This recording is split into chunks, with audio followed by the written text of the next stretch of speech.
Hello students,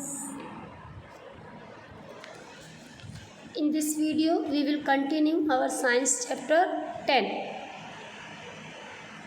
light reflection and refraction।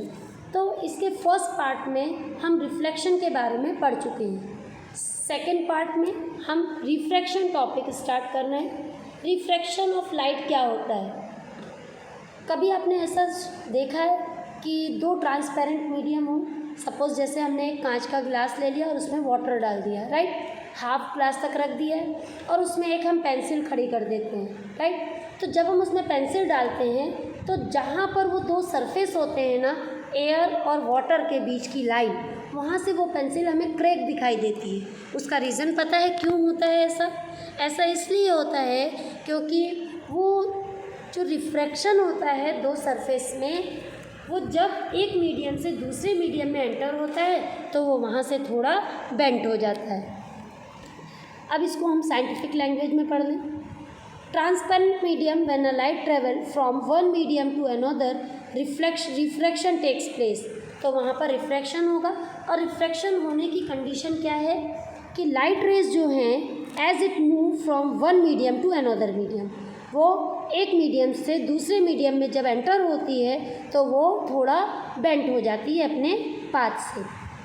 Refraction is due to change in speed of light. ऐसा क्यों होता है?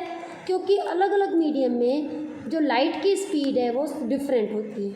It enters from one transparent medium to another, then it change the speed of lights so that is the reason the rays bent when it entered one medium to another medium।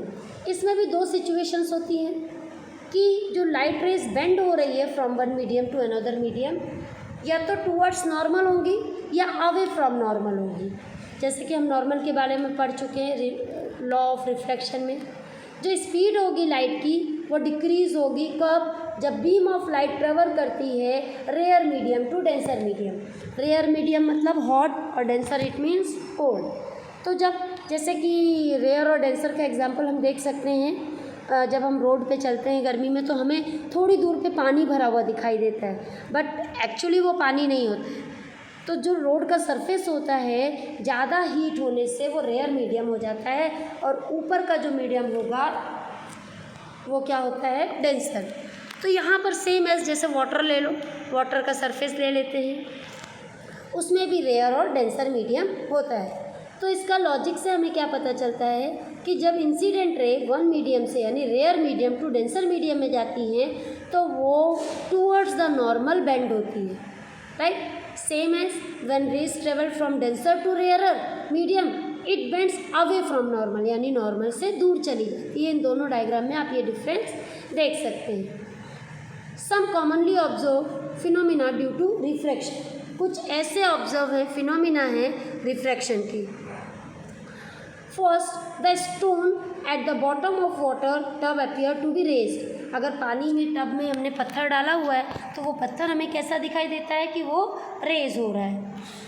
A fish kept in the aquarium appear to bigger. मछली का shape भी हमें पानी में होता है तो वो बड़ा दिखता है एक्चुअल साइज से।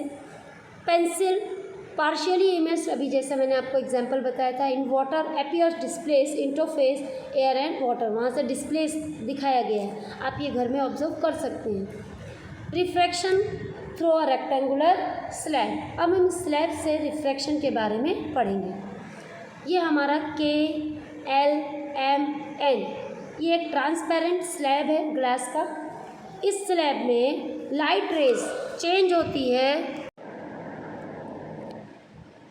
तो इस रेक्टेंगुलर स्लैब में हम देख रहे हैं A और O ये इंसिडेंट रे है, राइट, और ये O से O डैश ये रिफ्रैक्टेड रे है।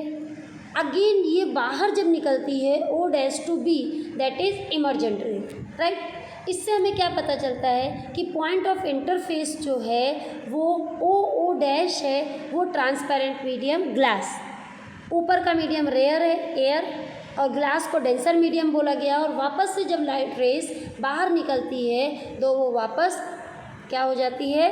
रेयर मीडियम में चली जाती है। और रेयर मीडियम में हमें क्या दिखाई दे रहा है कि ये जो इमर्जेंट रे है O डैश से B और ये ए से सी तक, ये दोनों बीइंग पैरेलल होते हैं, राइट।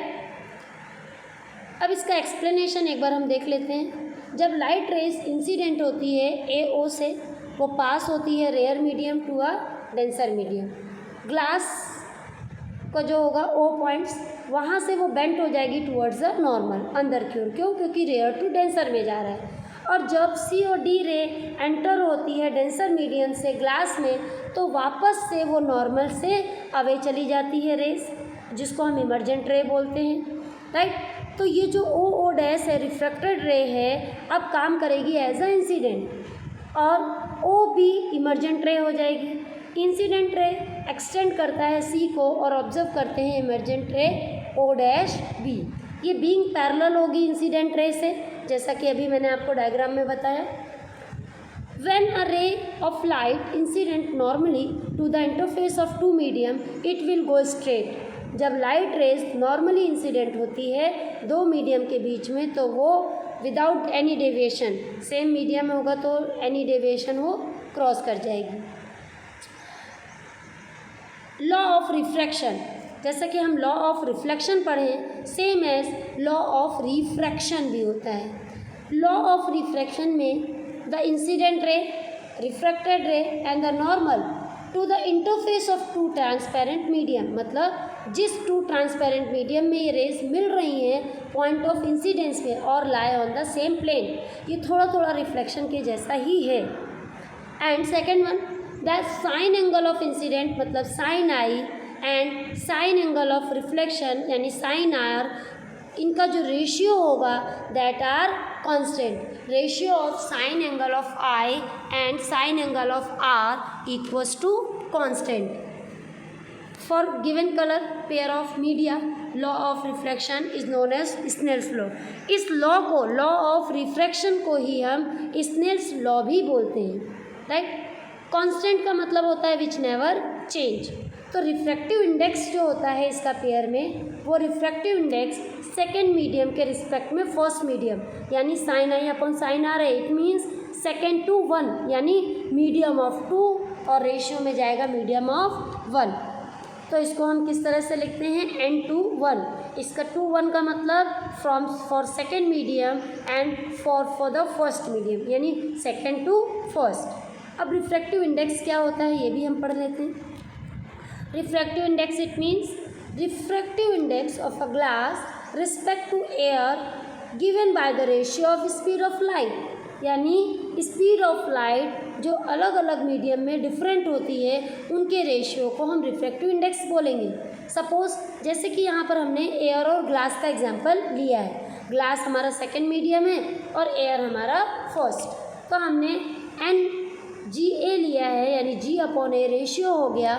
तो speed of light in air और speed of light in glass, तो एयर में जो स्पीड ऑफ लाइट है उसको हम C से डिनोट करते हैं और जो ग्लास में स्पीड ऑफ लाइट है उसको हम V से डिनोट करते हैं। स्पीड ऑफ लाइट जो है C, वो ऑलवेज उसका वैक्यूम कितना होता है 3 × 10⁸ मीटर पर second, right. Speed of light in air is marginally less. जो स्पीड ऑफ लाइट होती है वो मार्जिनली यानी कि मार्जिन में कम होगी compare to the vacuum. Refractive index of air with respect to glass is given by GA, मतलब A for air, G for glass and A upon G, तो हम इसको V/C लिख सकते हैं फर्स्ट मीडियम टू सेकेंड, और फर्स्ट पहले वाले में हमने सेकेंड मीडियम टू फर्स्ट पढ़ा था। Absolute refractive index of a medium is simply called refractive index M, right? Speed of light in air C और speed of light in medium V। अगर हम इन दोनों के रिफ्रैक्टिव इंडेक्स को measure करते हैं वाटर में और ग्लास में, तो वाटर में रिफ्रैक्टिव इंडेक्स होता है 1.33 एंड ग्लास में रिफ्रैक्टिव इंडेक्स होता है 1.52। इसी तरह आपकी टेक्स्ट में बहुत सारे, पूरा इसका टेबल दिया गया है। ओके, तो आप अपनी टेक्स्ट बुक में पेज नंबर 175 पर देखेंगे तो उसमें आपको दिखाई देगा कि एयर, आइस, वाटर, एल्कोहल, इसमें एक टेबल दी गई है, उसमें मटेरियल का रिफ्रैक्टिव इंडेक्स में बताया गया है। उसको एक बार आप ऑब्जर्व कर लीजिएगा एमसीक्यूज़ क्वेश्चंस के लिए। इस बार आपको एमसीक्यूज़ पेपर आएंगे 50 मार्क्स के, तो उसमें ये बहुत ही इम्पॉर्टेंट है table, right. Now spherical lens. Spherical lens क्या होता है? जैसे हमने पढ़ा स्फेरिकल मिरर के बारे में, सेम एज ऐसा ट्रांसपेरेंट मटेरियल बाउंड करता है टू सरफेस को, यानी दोनों सरफेस को, और वो सरफेस स्फेरिकल मिरर से लिया गया है और लेंस फॉर्म करता है, राइट। सपोज एग्जाम्पल के लिए हमारे पास दो सर्कल हैं, हमने एक ये सर्कल ड्रॉ किया और एक ये, दो स्फेयर है, तो इसका जो ये बीच का पार्ट है इसको हमने कट कर लिया, that is a spherical lens. ये भी दो तरह के होते हैं। सपोज अगर एक हमने ये लिया है तो दूसरे में दोनों जो है सरफेस, ये बीच का पार्ट हमने ले लिया है, तो इसको हम कॉनकेव लेंस बोलेंगे, और दिस वन को हम क्या बोलेंगे? कॉन्वेक्स लेंस,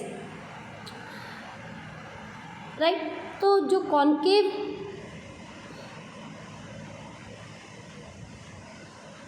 कॉनकेव लेंस है, a lens having two sphere surface bulging outward both the side, मतलब दोनों सरफेस बल्किंग होंगे, that is convex lens. It is also known as converging lens, इसको हम कन्वर्जिंग लेंस भी बोलते हैं, ये लाइट को कन्वर्ज करता है। Concave lens, a lens bounded by two spherical surface, ऐसा लेंस जो दो स्फेरिकल सरफेस को बाउंड करता हो, curve inwards, known as double concave lens, उसको हम कॉनकेव लेंस बोलते हैं। It is also diverging lens, यानी कॉन्वेक्स कन्वर्जिंग लेंस है, कॉनकेव डाइवर्जिंग लेंस है। इसमें भी हमारे पास, अब सपोज हमारे पास दो स्फेयर थे, तो दो सेंटर ऑफ रेडियस होंगे, दो फोकल लेंथ होगी, तो यहाँ पे इसको डिनोट किया गया है, जो सेंटर ऑफ कर्वेचर लेते थे उसको 2f1, f1, f2, 2f2, इस तरह से हमने डिनोट कर दिया है दोनों लेंसेज में। अब इसकी हम डिफाइन पढ़ लेते हैं। According to the definition center of curvature, a lens, either a convex lens or a concave lens, have two spherical surface। जैसा कि हम जानते हैं कि कॉनकेव हो या कॉन्वेक्स लेंस हो, दोनों में हमने दो स्फेरिकल सरफेस लिए हैं। Each of these surface from a part of sphere, और वो एक एक स्फेयर का पार्ट है, तो दोनों के एक एक सेंटर पॉइंट होंगे जिसको हम सेंटर ऑफ कर्वेचर बोलते हैं, that is C1 and C2। Principal axis, imaginary line हमने एक स्ट्रेट पास की है टू सेंटर से, दोनों सेंटर्स को मिला दिया है, और वो लेंस को सेंटर पॉइंट पे जहाँ कट करती है वो, राइट, वो लाइन है, राइट, और ऑप्टिकल सेंटर उसको हम इंडिकेट कर देते हैं, यानी O। ऑप्टिकल सेंटर पता चल गया, यानी centre point of the lens from where the principal axis pass from the centre C1 to C2। Aperture, effective diameter of circular outline of spherical lens, focus of lens, beam of light parallel its principal axis। इसमें beam of light rays जो होंगी वो principal axis के parallel में होंगी। focus of lens, beam of light parallel is principal axis after refraction from, right, जहाँ से वो रिफ्रैक्शन होगा वो उसके पैरेलल में आ जाएगा। यहाँ पे आप देख सकते हैं ये सारी लाइट रेज हैं, पास होके F2 पर मिलती हैं, ये प्रिंसिपल एक्सिस लाइन ड्रॉ की गई है। सेकेंड वन में आप देख रहे हैं ये डाइवर्स कर रहा है, ठीक, डाइवर्स करने के बाद वो F1 पे मिल रहा है, इमेज ऐसे फॉर्मेशन होगी। टिप्स ऑफ ड्राइंग रे डायग्राम, अब इसके रे डायग्राम को हम अगर देखते हैं तो फर्स्ट वन ए में कन्वर्जिंग जो लेंस है उसमें दिखाया गया है कि जब आफ्टर रिफ्रैक्शन ये F2 पर मिलती है, यानी फोकस पॉइंट पर मिलती है, और इसमें डाइवर्ज होकर ये F1 पर मिलती है। सेम एज सेकेंड में अगर लाइट रेस फोकल पॉइंट से इंसिडेंट हो रही है तो वो बीइंग पैरेलल हो जाती है आफ्टर रिफ्रैक्शन। सेम एज जब लाइट रेस कहीं से भी, आपको यहाँ से दिखाया गया है ये प्रिंसिपल एक्सिस से ये इंसिडेंट हो रही है, तो ये सेंटर पॉइंट से बीइंग पैरेलल हो जाएगी प्रिंसिपल एक्सिस के। And if the light rays pass through the optical centre then after refraction ये क्या करेगी, पूरी क्रॉस हो जाएगी, पासेस विदाउट एनी डेविएशन, उसमें कोई भी डेविएशन नहीं होगा, राइट। इमेज का फॉर्मेशन इसमें हम स्टडी कर लेते हैं, जैसे हमने कर्व मिरर में किया था। Image formation by a convex lens for various position of the object. Suppose हमने पहले ऑब्जेक्ट को लिया है इनफाइनाइट डिस्टेंस। जब हम इनफाइनाइट डिस्टेंस पे ऑब्जेक्ट को लेते हैं तो इसका इमेज फॉर्मेशन f2 पर बनता है। हाईली डिमिन्स्ड होगा, पॉइंट साइज होगा, और ये कन्वर्जिंग लेंस है तो इसमें नेचुरल एंड रेयर व्यू होगा। नेचुरल इट मीन्स रियल और इन्वर्टेड इमेज फॉर्म्ड होगी। अगर ऑब्जेक्ट बियॉन्ड 2f है तो हमारी इमेज का फॉर्मेशन f2 यानी ये f और c के बीच में, यानी 2f2 और f2 के बीच में बनेगी, और साइज़ इसका स्मॉल होगा, रियल और इन्वर्टेड होगा। अगर हमने ऑब्जेक्ट को 2f पर प्लेस किया है तो इमेज का फॉर्मेशन भी 2f पर बनेगा। लाइट रेज आप देख सकते हैं कहाँ से क्रॉस कर रही है, जहाँ पर इंटरसेक्ट करेगी वहीं पर इमेज का फॉर्मेशन होगा, और इसमें भी रियल और इन्वर्टेड इमेज बनेगी। If we place the object between f1 and 2f1 then the image formation form beyond 2f यानी 2f के पीछे, राइट। और नेचर ऑफ जो इमेज होगा वो रियल और इन्वर्टेड होगा। सेम एज ऑब्जेक्ट अगर फोकल पॉइंट पर हमने प्लेस किया है तो हाईली इनलार्ज होगा और वो बहुत दूर जाके बनेगा, यहाँ पर पॉसिबल नहीं है उसको इंटरसेक्ट करने के लिए। स्पेशल केसेस में अगर ऑब्जेक्ट जो है वो f और right,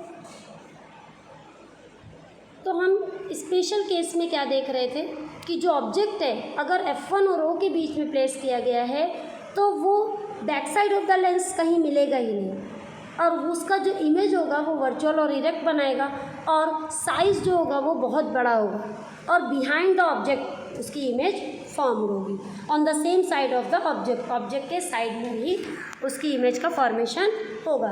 image formation by concave lens. अब इसी तरह से कॉन्केव लेंस है, अगर हम इसमें देखते हैं जो इंसिडेंट रेज हो रही है ये डाइवर्ट होने के बाद ये f1 में मिल रही है, इसका मतलब इसमें इमेज फॉर्मेशन क्या होगा, f1 पर बनेगा और हाईली डिमिन्स्ड होगा। नेचर उसका कैसा होगा, virtual and erect. Second one, जो ऑब्जेक्ट है अगर हमने उसको प्लेस किया है कॉन्केव लेंस में between f1 and 2f1 then the image formation also same side of the object between f1 and o, और इरेक्ट बनेगा और स्मॉल इन साइज होगा। साइन कन्वेंशन इसमें भी सेम होगा आपके पास कि वाई एक्सिस एक्स एक्सिस, जैसा कि हमने मिरर में पढ़ा था कि towards right side positive, towards left side negative, upward height of the object is positive and downwards height of the object is negative. और लेंस के फॉर्मूले में बस थोड़ा सा चेंज है, it shows the relation between focal length,